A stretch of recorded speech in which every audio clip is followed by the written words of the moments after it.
So it's not really going to be about preparing for an update. It's just continue doing what you're doing and maintaining the quality that you want to.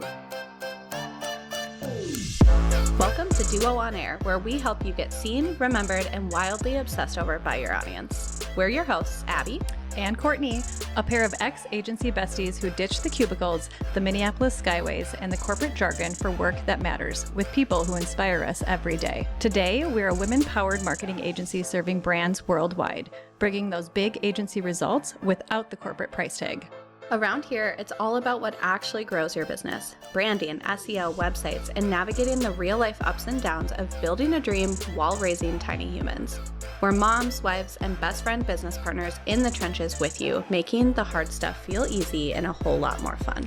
So pour a fresh cup, get comfy, because you're exactly where you need to be. Let's duo this. Welcome back to the Duo On Air podcast. This is episode number 205. And it's the first of the year where we're going to break down what's new in the world of SEO. And by we, I mean both of us. Courtney is going to talk all about what's new. No. We literally, like, as she was introing this episode, I was like, I'm going to be honest with our listeners that anytime we do one that's specifically SEO, I sit here and I'm like, what do you want me to say? I'm going to make you a test before our next one. And then let's be honest, you won't, because we write our podcast notes right before we do them. We do. But anytime we do SEO, you guys, I just sit here and I'm like, Abby, what am I gonna say in this episode? I think it's gonna be just she always knows way more than she thinks when we get into this. But I feel like you do the same with design stuff too, or you just like know how to like fake it. Like you're really good. Because remember the agency days where they didn't let designers sometimes come to crap and then I had to do it. So you had to present it. You know? Yeah. I feel like that's Should I where have you present some brand stuff to one of our clients? Should we swap these one day? Oh my gosh. Well, no. Our clients would hate that. I mean, speak for yourself. Abby's like, here's your logo. What do you think? It was made in this tool. It was made in Paint. Microsoft Paint. Oh my gosh, you guys, does that even still exist? I think so. I think it does. Oh, too funny. Okay, anyways, well, we are going to talk a lot about SEO, what's happening, and anytime we talk about SEO moving forward, like if you are like, okay, but what about AI and what about GEO? It's all encompassed in SEO. Like we are going to talk about AI. We're going to talk about what's happening online. We're going to talk about what's new in the early days of 2026. And how this kind of, we do this monthly. So every single month I hop on with our SEO membership crew and I share what's new and what's happening. And then we have Q&A time. We have like troubleshooting time for our people inside the membership. And this is specifically for other SEO service providers or copywriters or web designers or agency people, whoever is kind of offering SEO to their clients. So it's kind of a very exclusive crew that I join and chat with each month. And it's one of my favorite meetings and I love it. I love getting to talk to everyone and also just getting to hear what's going on in their world with their clients and how I can help and where they're getting stuck and all of that different stuff. So it's a really fun crew, but it's also very exclusive. So the only people that are allowed to join this membership have to have learned from us first. So sometimes they're past group coaching students. They might be past clients. They might be people we've partnered with, or now a lot of these folks are coming in because they've taken the SEO on Tap course that's specific for SEO service providers. So that's where we kind of teach you how to incorporate SEO authentically into your offerings, not just say you offer SEO, but actually offer real SEO that moves the needle. But then the membership gives you, like, I know a lot of people are nervous, like, oh, I want to offer SEO to my clients. I want to include deeper understanding or like actually feel confident with saying I offer SEO on my websites or in my copywriting. And a lot of times the confidence is what we're lacking. And that's where it's like, you have me in your back pocket so that if you actually get stuck and you're like, am I doing this right? You can just ask. So that's kind of how we spend these meetings. But this is some of the stuff that I shared with them just a couple weeks ago in our January meeting. And I'm going to bring it to you guys so that you guys can get a kind of sneak peek of like what's happening behind the scenes, what's going on in the world of SEO, because you are likely not following it as deep as I am. So, Hopefully not. yeah. So let's talk about the first thing, which is Google having its own algorithm updates. So Google is just like Instagram, like they have their own algorithm behind the scenes that is constantly making updates and making changes. So there's two types of updates that happen.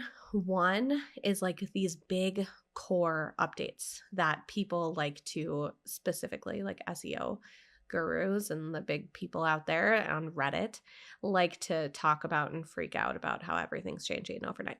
And how SEO is just going to blow up and you have to Yes. change everything and you have to hire them and they're going to do Right. all these things in the back end of your business that you just don't even know. Or they just get mad that their old crap content isn't working anymore. There we go. Yes, there we go. So there's big core updates that happen a few times a year, and then there's smaller ongoing updates that you just don't really know are happening because they're constantly updating them in the back behind the scenes. So this is always happening. Like, this is the job at Google, is that they're always making sure their algorithm is working. So what is a core algorithm update then? yes, so the big ones, the big core updates.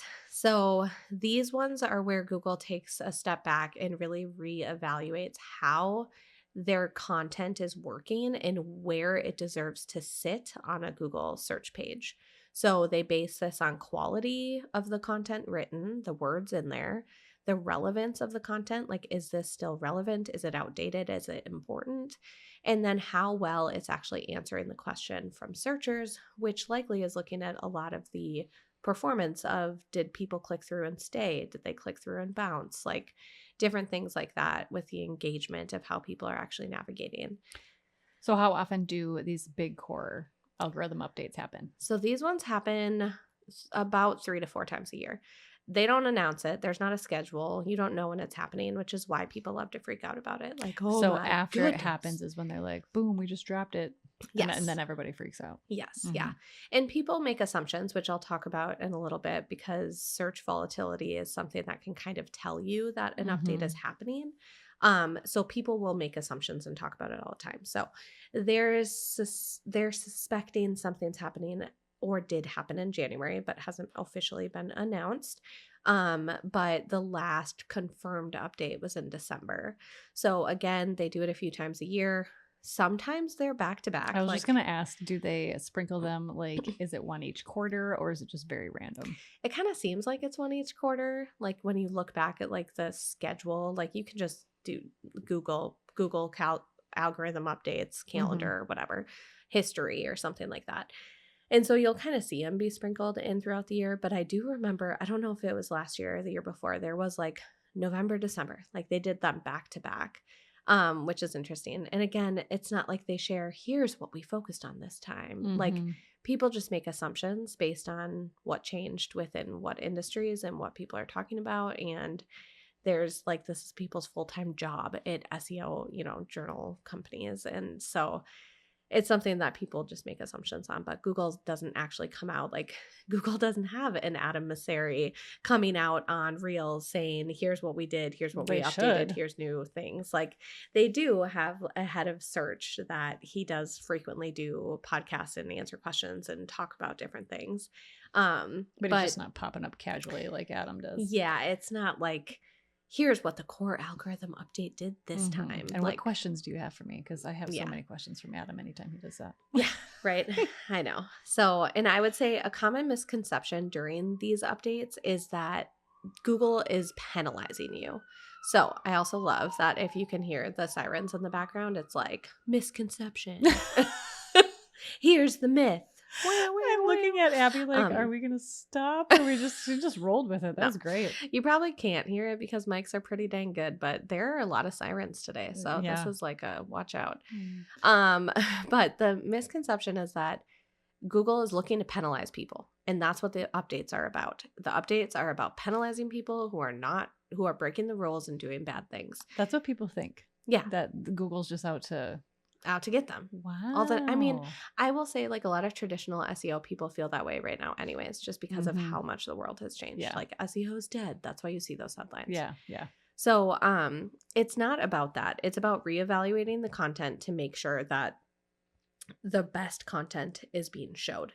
At the end of the day, Google's a business. They They're want you yes. to use Google and get the results that you're looking for. And they have insane pressure right now because Gen Z isn't using Google. Mhm. Like they search on Instagram, they search on TikTok. Like they're on YouTube. Like Google search is not a number one priority for the younger generations like it is for millennials and our generation. Older.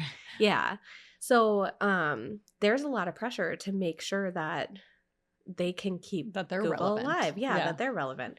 So making sure the content that's showing up is actually serving the searchers is what they're focused on. They're not focused on just going out and penalizing people.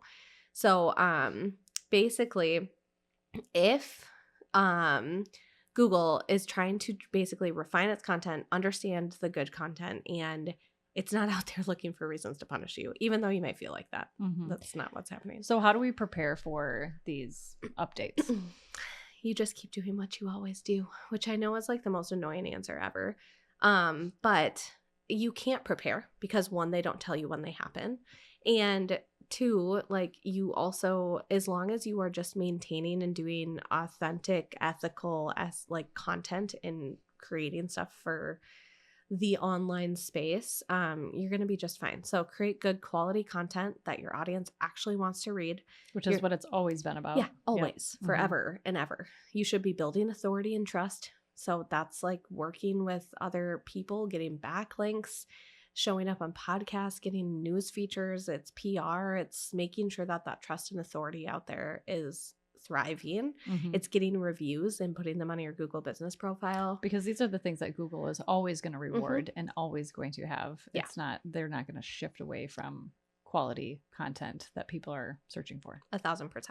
And then it's keeping your content fresh. So it's making sure that you don't have outdated crap content out there, and it's keeping your stuff fresh. So it's not really going to be about preparing for an update. It's just continue doing what you're doing and maintaining the quality that you want to have your website. So I'm kind of curious about this next section here. So Google announced recently that it's exploring ways for sites to opt out of Google using their content for AI generative search features such as AI mode, AI overviews, all of those things. So basically this would be telling Google, you can still crawl my website, but don't use my content to generate AI summaries. And I'm just very curious what all of this means.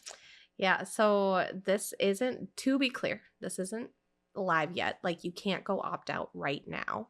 But basically what this means is that you're going to lose you would opt out specifically. You would say, I do not want to be featured in the AI generated answers that show up on the top of Google. And I only want to show up in the classic old blue link visibility down the page after the AI overviews. So there are a lot of businesses that want this. Like there are a lot of businesses that hate AI generated answers, AI overviews, everything like that. And the reason why is because one, they're seeing traffic loss.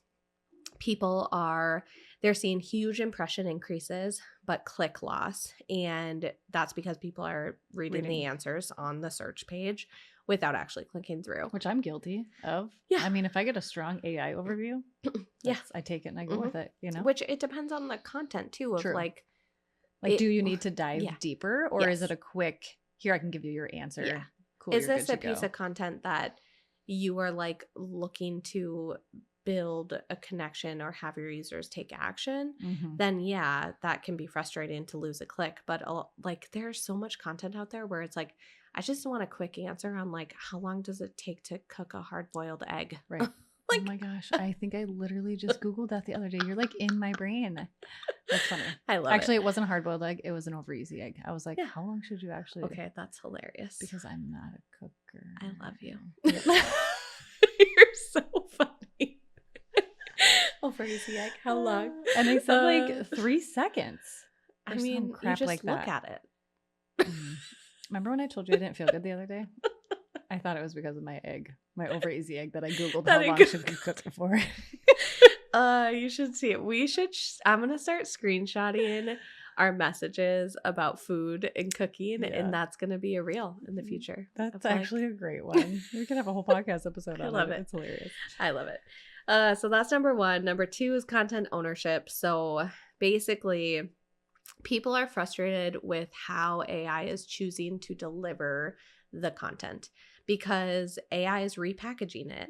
So you have less ownership in how that content is being portrayed because the things that those AI overviews are pulling out is a single sentence. Mm-hmm. It's not your entire paragraph. And pulling one single sentence out of an entire blog post can be can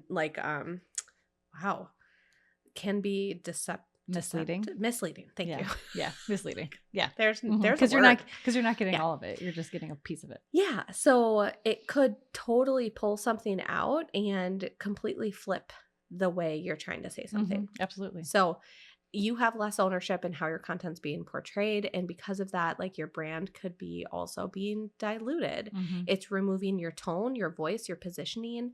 You can't actually articulate your opinion or your voice in a single sentence that it's pulling out onto this page. So that all of that is kind of causing a lot of frustration. But the biggest issue, I would say, and the reason why big companies are pushing for it is the loss of ad revenue. So content heavy websites like media companies, bloggers, they make money when people click through and view the ads on their page.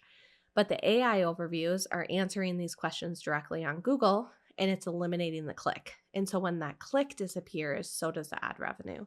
So it's really frustrating for people who depend on those clicks. Like they need the clicks to get traffic. Yep. And then the other thing is that there's a lot of really big noise from the UK because their privacy and data laws are a lot stricter. So a lot of times the stuff will start overseas and then come over to us too. And so from the US standpoint. And so AI is basically, it's just, there's a lot of concern about how this data is being scraped and then used. Mm-hmm. And so they're putting some really big pressure on Google to make sure that people have a say in this and that they can actually opt out. And so this is how do you do that then? I guess how do you opt out? Is it within your Google business profile? We don't know yet because it's not there. They haven't They haven't actually done it.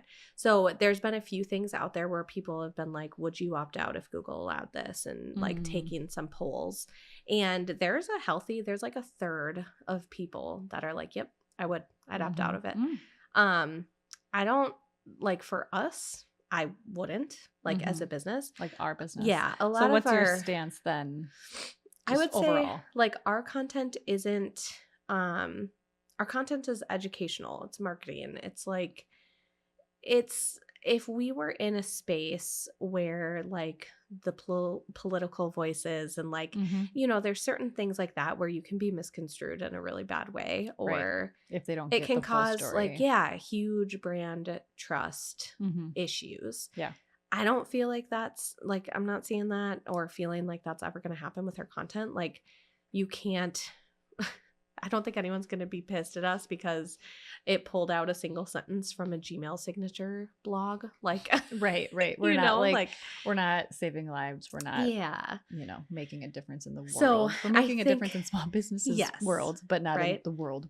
Yeah. So we haven't like experienced that. And I think there's still this huge opportunity for brand visibility, even if people don't click.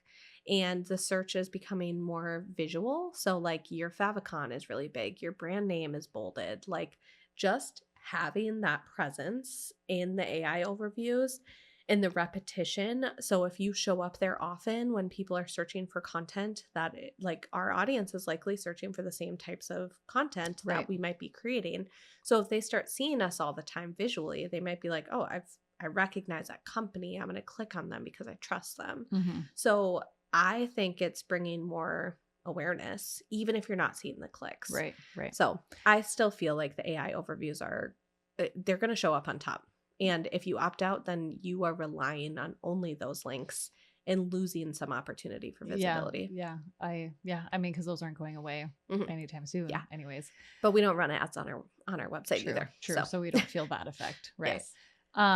Search is volatile right now. So can you tell the audience what exactly that means? So this is kind of goes back to the core algorithm update. So when people talk about search volatility, basically all this means is that your rankings are shifting more than usual. So rankings meaning where you sit on a search page.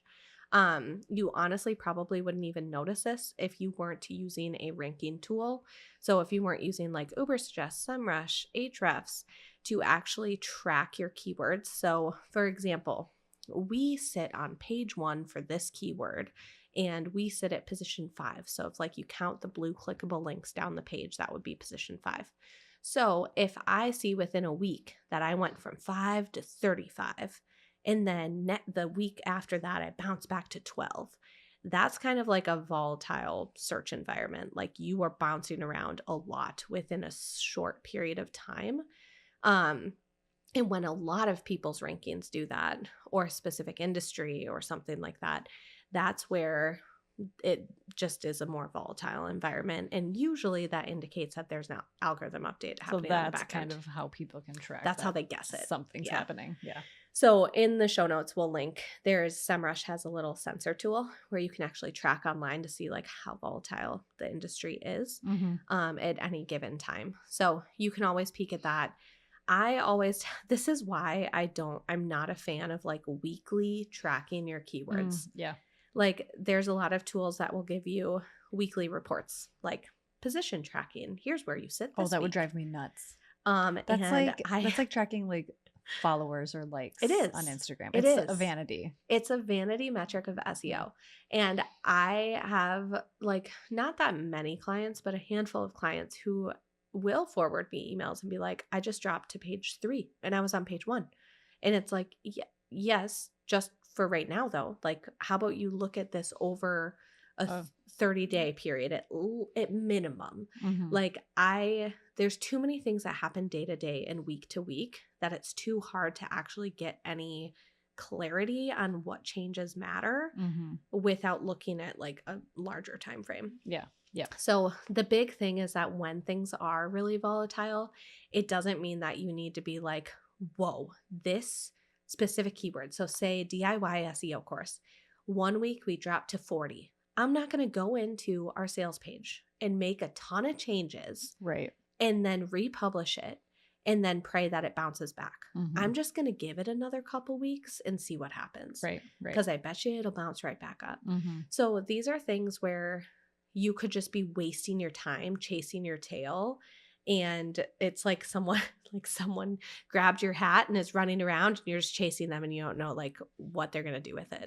Right. Or if you can catch them or yeah. So it's like, just give it some time. If you dropped and 30 days later you stayed there, then now it's time to maybe make some updates because clearly something happened. But week to week, day to day, do not track it. Yeah. You'll go make crazy. You want to stab your eyes out. Yeah. Yep. Okay. So the next thing that's kind of new that's happening right now that you might see if you are on a free plan of ChatGPT is that ads are now inside. So OpenAI, which is the maker, owner, creator of ChatGPT, announced that they're going to begin testing advertising. This is not like a shock. No. Ads were coming.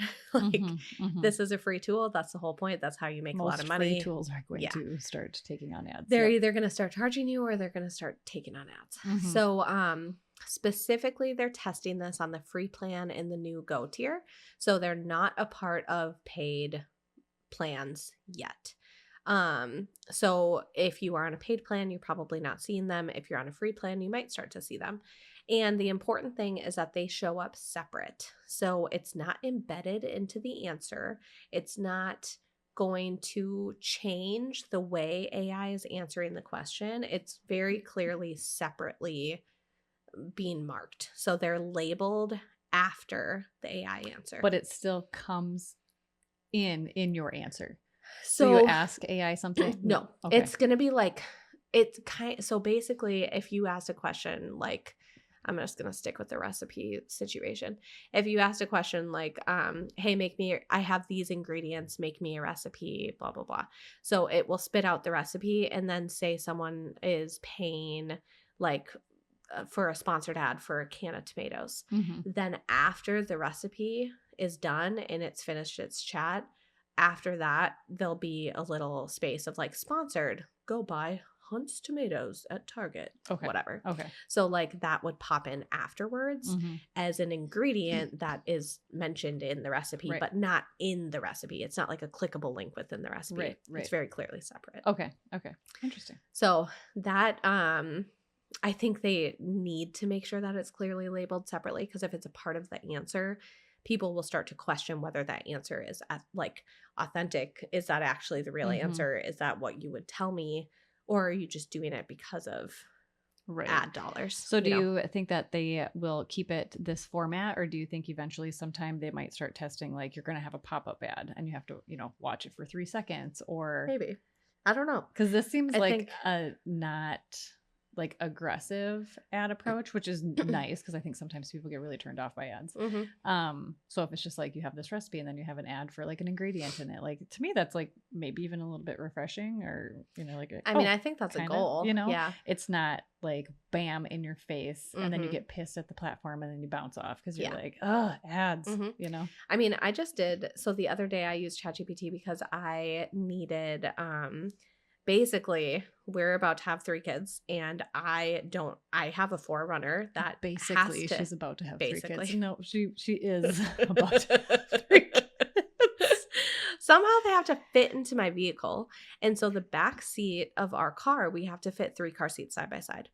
I cannot tell you how long I've been looking at stupid booster seats that will like be a certain depth and width, like that fit in the car, 3 car seats side by side. So I'm like Googling this stuff and then looking at specs and then being like, well, that one won't work. It's too big, blah, blah, blah. And so finally I was like, what am I doing? And I went to chat and I said, I need 2 booster seats with high backs for these age kids. And it needs to be less than 17 inches wide. And it spit me out a bunch of answers. And then I literally bought it within 30 minutes. Like I found the car seat I needed, bought it within 30 minutes, and it never came up in my Google searches. Like, wow. Yeah. like that one option didn't. And so I could see like in a result like that, I wouldn't be mad about a sponsored post, but it better freaking answer my question. Because if I click on that sponsored post and it's more than 17 inches, I'd be pissed. I'd be like it needs to solve the problem. So I think they have to do a really, really good job of making sure that the sponsored content fits into the question people are asking. Because if it doesn't, there's no way they'll perform. And the whole point of it is to show performance to the people paying the dollars. So I don't know. It'll be interesting. But yeah, that is in the free version. So if you play around with it and you start to see it, just take note of what's showing up there. Okay, so that's kind of like the big gist of like what's happening. There's a few additional things that we've noticed just over like looking at the results of our clients, of what's working, of what content of ours is working. And I would say the biggest thing is Google is really doubling down on helpfulness over volume. So pumping out quantity is easier, like quantity of content is easier than ever because of AI. Like you can create a blog post in 5 minutes. Doesn't mean it's good, but you can. And so it's less about volume of like, I need to post a blog a week. And it's more about creating really helpful content. So I'd encourage you to spend time optimizing your old content rather than just creating new. I'd rather you, if you historically have been like writing 3 blogs a week or 4 blogs a week, I would rather you do 1 new blog a month and then optimize 3 old blogs. Like, I think that approach is going to be so much more beneficial than actually just continuing to create new after new after new. Yep. As long as the old content is relevant. If it's not relevant anymore, then scrap it. Get rid of it. But if you have, old content that like performed really well in the past or continues to perform well, just re-optimizing that. So a lot of the content that's actually getting removed from the first page of Google is ending up being the content that is thin, like low word count, not relevant, outdated. And that's the content that you're going to lose traction on. So again, using your own analytical tools to see what content is performing, what's old, what's relevant. Like there are plenty, some of our top posts are Instagram related. Like it's Instagram reel ideas, Instagram strategies. Which isn't like, really relatable to what we do anymore. I know it's outdated, but I'm not going to spend time to update it because it's not relevant to us anymore. Yes. So there's things like that where you have to make the decision based on your business too of like, okay, should I modify this? And I'm sure there is a way that we can modify that content. To spin it. Yeah. To speak to the importance of branding on social and your voice and like all of that, or using SEO on Instagram or, you know, like I'm sure there's a way to do it. It's just not a huge priority. So again, you still have to like use your own brain of like, okay, this is the content I actually want to optimize and fix. Authority is becoming more brand driven.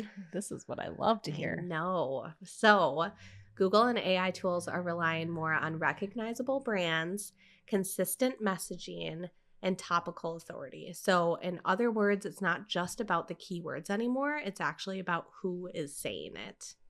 And finally, local search is kind of still living in this traditional search world. So AI hasn't quite figured out how to incorporate local requests. So for example, find me a coffee shop that has a patio that also has Wi-Fi that also like is 5 minutes from my house. I would say that it's like trying to get there, but it's just not quite there yet. So if you're a local business and you rely on local traffic, your Google business profile is still going to be number one. And you'll notice that a lot of local searches do not incorporate AI overviews at all. Like they're not up top. The very top thing on that search is maps and your Google business profile. So I am assuming that's going to change. And it will get smarter and better because I would love to be able to type that in. I know, right? I'm actually great. kind of surprised. Yeah, it's not there yet, but I guess it's another kind of level of complexity. Yes. Show me dog friendly. Show me kids eat free. Right. Show me. It just adds like some more layers of like Courtney would specific. be like, where do I park? Oh my gosh, you guys, parking. Yes, I can't stand it. Anytime Abby and I get together for a working day, she's like, you want to go here? I'm like, sure. What is our parking situation? Because if it's 0 or if I'm going to have to park downtown, then no, let's go somewhere else. There was this cop. We went a couple, I don't know. It was probably a couple months ago. The one downtown where I was like, Courtney, meet me at this location and I will drive you downtown. She picked me up, which I was very thankful for. Oh, stresses me out. I was like, it's just not worth it. You go over there. I'll pick you up. I'm like, thanks, Mom. So quick little summary of everything. Basically, keep doing what you're doing. Like, I don't think anything we talked about today of what's new means that you need to switch your strategy or that you need to change what you do from an SEO like perspective. Groundbreaking. No, it's like really good to be knowledgeable about all of this stuff and understand what's happening and what's being worked on behind the scenes so that it's not like scary. And I always say like, it's good to be knowledgeable about it because you're going to see the fear-based headlines. And we don't want the fear-based headlines to like drive you. Right. They shouldn't. Yes. No. They shouldn't. They shouldn't drive you to like make a decision to all of a sudden work with an agency that's going to charge you a stupid amount of money just to help you with GEO. Because if you're not doing GEO, then you're dying. Yeah. It's like, right. No. So just remember the duo girls in the back of your brain. Yes. Let's say, just take a breath. Yeah. Take a breath or ask us like, hey, should I worry about this? Seriously. Yes. So focus on quality and relevance within the content that you're creating. Focus on your audience. What do they want to see online? Your audience is who you want to find you anyways. You want to find more of the audience you already love. So ask some questions, send surveys out, capture content that they actually want to read, and then you will get the quantity of the other people that want to read it too. Yep. Focus on growing your authority and trust. So again, like building that brand authority, that recognizableness to you, and making sure that that's something that really shows up in that space. And also just make sure you're defining your own voice in this space too, because as you create content and as more and more people create content, AI is going to look for things that are unique and different, and you need to stand out, and your voice is how you do that. So these are the foundations that are going to help you see that long-term growth online, whether it's Google, ChatGPT, or some other platform. So really just keep doing what you're doing and consider this your little lesson on what's new in SEO today. It's time for a refill. Thanks for tuning in to another episode of Duo on Air. If you loved hanging out with us today, here are 3 quick ways to support the show. 1, subscribe so you never miss a new episode. 2, share this episode with a biz bestie and tag us on Instagram at duo.collective. And 3, leave a review because we love hearing from you. Finally, keep sharing your episode ideas. We love creating content for you. Head over to duocollective.com to catch up on all the latest episodes, brand and website makeovers, SEO tips, and so much more. See you there. Let's duo this thing called business together.